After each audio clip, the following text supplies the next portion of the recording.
Hello everyone, मैं राहुल कुलकर्णी सब लोगों का स्वागत करता हूँ फाइनेंशियल प्लानिंग की सीरीज में। आज का वीडियो वो नए इन्वेस्टर्स लोगों के लिए है जिन लोगों ने पोस्ट कोविड इन्वेस्ट करना चालू किया है। क्या हुआ है ना, लास्ट एक डेढ़ साल में रिटर्न्स म्यूचुअल फंड में इतने आए नहीं। बहुत सारे नए इन्वेस्टर्स आए हैं मार्केट में, जिन लोगों ने जूने इन्वेस्टर्स जिन लोगों ने 5 साल से इन्वेस्ट किया है उनके रिटर्न्स देख के इन्वेस्ट करना चालू किया है, और वो आने के बाद एक डेढ़ साल में रिटर्न्स इतने आए ही नहीं है। अभी जब भी म्यूचुअल फंड में आप इन्वेस्ट करते हो तो हमेशा याद रखना 5 साल आपको डटे रहना है। अभी जब भी मैं 5 साल बोलता हूं तो पहले 2-3 साल रिटर्न मिलेंगे या नहीं मिलेंगे, प्रॉबेबली मिलेंगे या नहीं मिलेंगे, मुझे नहीं मालूम।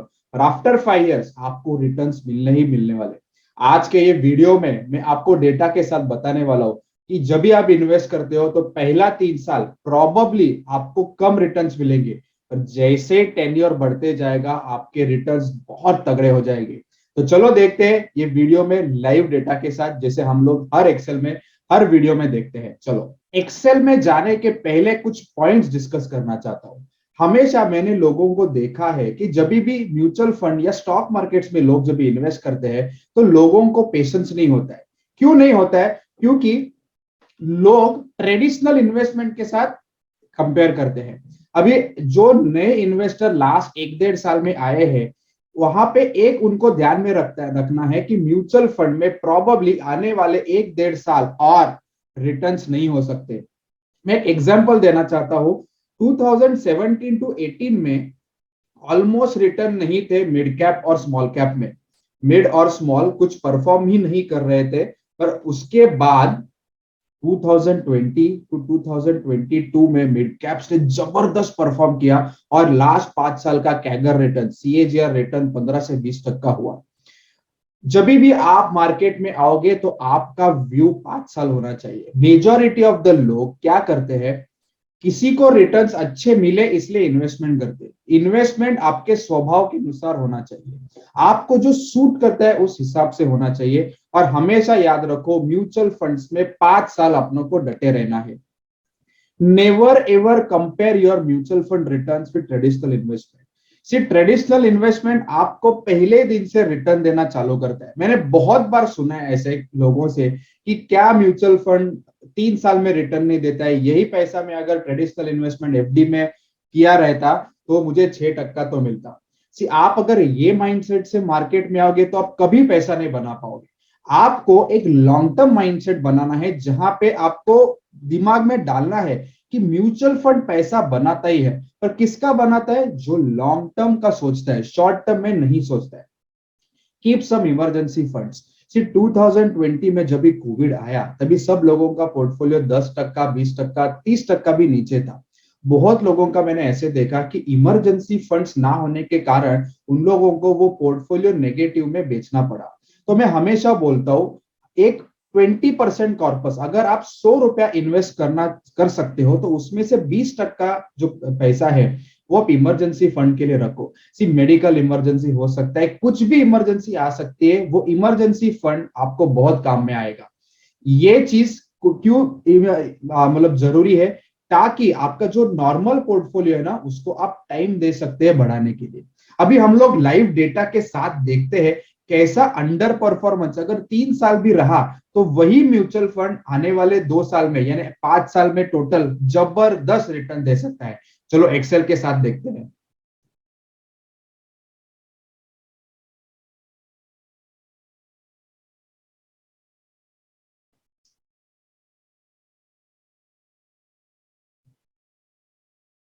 अभी मैंने दो प्रकार के म्यूचुअल फंड्स लिए, एक है डीएसपी मिड कैप और दूसरा है कैनरा रोबेको इमर्जिंग इक्विटीज। ये है मिड कैप का फंड है और ये large and mid cap category का फंड है। ये दोनों कैटेगरी क्यों लिया है मैंने, क्योंकि मैं बिलीव करता हूं अगर आप 7-8 साल इन्वेस्ट कर रहे हो तो आपको मिड स्मॉल में इन्वेस्ट करना जरूरी है, ताकि आपका पोर्टफोलियो अच्छे से रिटर्न दे पाए। सी सब मोस्ट ऑफ द लोग डिफेंसिव स्ट्रेटेजी यूज करते हैं, लार्ज कैप में ज्यादा इन्वेस्ट करते हैं। मेरा ऐसा कहना है कि आपका होराइजन अगर 7-8 ईयर्स का है, 5 साल के ऊपर है, तो आपको मिड और स्मॉल में इन्वेस्टमेंट करना ही है, तो ही आपका पोर्टफोलियो अच्छा रिटर्न दे पाएगा। अभी मैंने ये पोर्शन लिया है 2017 टू 2020 जैन यानी 3 साल का। ये जैसे मैंने पिछले स्लाइड में बताया था कि जैन ऑलमोस्ट 3 साल 2017 टू 20 में मिड और स्मॉल कैप रिटर्न नहीं दे रहे थे। किसी ने अगर जैन 2017 में एसआईपी चालू किया रहेगा डीएसपी मिड कैप में, तो तभी फंड की एनएवी थी 43 रुपीज। वो जैन 2018 में हो गई 59 रुपीज, यानी 43 की 49, यानी 16 रुपया एनएवी बढ़ गई। पर फिर से मार्केट नीचे आया 2018 में, वो एनएवी 48 हो गई। अब थोड़ा नीचे नीचे जाएंगे। हम लोग क्या कर रहे हैं ना, हम लोग एनालाइज कर रहे हैं कि कैसा फंड 3 साल इन्वेस्ट करने के बाद भी रिटर्न नहीं दे पाया। आप देख सकते हो 2019 जैन में वो एनएवी फिर से 52 हो गई। हम लोग ने 43 में चालू किया था, 58 गया, फिर 48 आया, फिर 52 आया, यानी वो वॉलाटाइल था। आज के मार्केट में अगर आप 6 मंथ्स पहले की एनएवी आप देखोगे तो मार्केट ऊपर जा रहा है, नीचे आ रहा है, ऊपर जा रहा है, नीचे आ रहा है। लोगों को ऐसा लग रहा है कि मैं पैसा तो डाल रहा हूं और उसमें रिटर्न्स नहीं मिल रहे। तो ये बैक डेटेड डेटा में मैं टेस्ट करके आपको बताऊंगा कि कैसा वॉलेटिलिटी आपको जबरदस्त रिटर्न दे सकता है। उसके बाद देख सकते हो आप 2020 में जो रिटर्न था वो ऑलमोस्ट 58 रुपीज एनएवी हो गई थी। यानी 3 साल मैंने अगर इन्वेस्ट किया रहता ये फंड में, तो मेरा टोटल अमाउंट इन्वेस्टेड होता, अगर मैं 5,000 की एसआईपी करता तो मेरा इन्वेस्टेड अमाउंट होता 1,85,000 और उसके मुझे हो जाते 2,13,000 और मेरा नेट रिटर्न होता 9.5%। अभी लोग मुझे ये बताकर कह सकते हैं कि कैसा ना राहुल, 3 साल इन्वेस्ट करो, इतना वॉलेटिलिटी भी देखो, इतना रिस्क भी ले लो और 9% ही मिले तो क्या फायदा, मेरी एफडी 6% दे रही है पर उसमें रिस्क नहीं है। इसके आगे जो मैं बताऊंगा ना उसकी आपकी आंखें खुल जाएगी। दूसरा फंड सिमिलरली कैनरा रोबेको, जब भी मैंने अगर मैं 10 जनवरी 2017 में इन्वेस्ट करता तो उसकी एनएवी होती 67 रुपीज।